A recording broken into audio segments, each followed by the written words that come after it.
You ever notice how being intelligent is always described as a gift? Like everything should be easier for you. Like you're supposed to figure things out faster, succeed faster, and somehow struggle less. But that's not really how it works.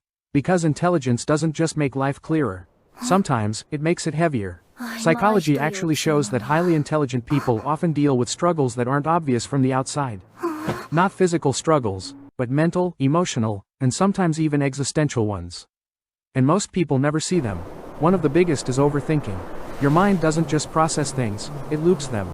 You replay conversations. You analyze small details. You imagine different outcomes, over and over again. And instead of making decisions easier, it makes them harder. This is what psychologists call analysis paralysis. Too many possibilities, and no clear answer. Another struggle is connection. You don't just want to talk. You want depth, real conversations, ideas, meaning, insight. But most everyday interactions stay on the surface. And after a while, you start to feel alone. Even when you're surrounded by people. Then there's awareness. You notice things others don't. Patterns, behaviors, subtle changes in tone. You pick up on what's said, and what's not said. And while that can be powerful, it also means you see the negativity, the inconsistency, the hidden intentions, and that can become exhausting. There's also pressure. People expect more from you. They assume you'll always get it right. And when you don't, by the way, subscribe to Think Like Knox for more modern psychology content. Now, let's get back to it. It hits differently, because suddenly, it's not just a mistake. It's disappointment. And over time, that pressure builds into something deeper. Self-doubt, imposter syndrome, that quiet voice telling you you're not as capable as people think. Another thing people don't talk about is boredom.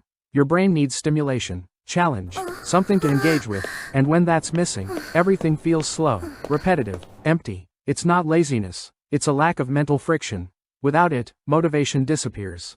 Then comes perfectionism. You don't aim for good enough. You aim for flawless, and anything below that feels like failure.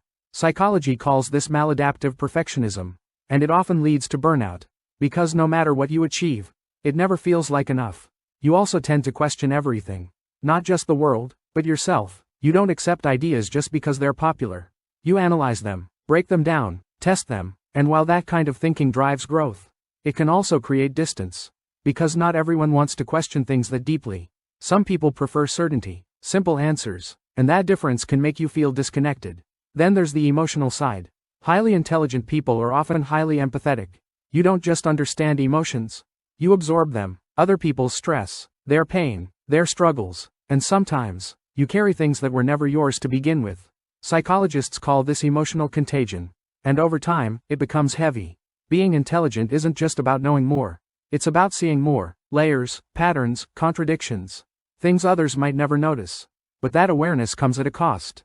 Because the more you see, the harder it becomes to ignore. And sometimes, that can feel isolating, confusing, even overwhelming. But here's the important part. There's nothing wrong with the way your mind works. It's not a flaw. It's not a burden. It's a different way of experiencing the world. One that just needs balance, boundaries, and the right environment to thrive. So if any of this felt familiar, you're not alone, and you're not too much. You just think, on a deeper level than most.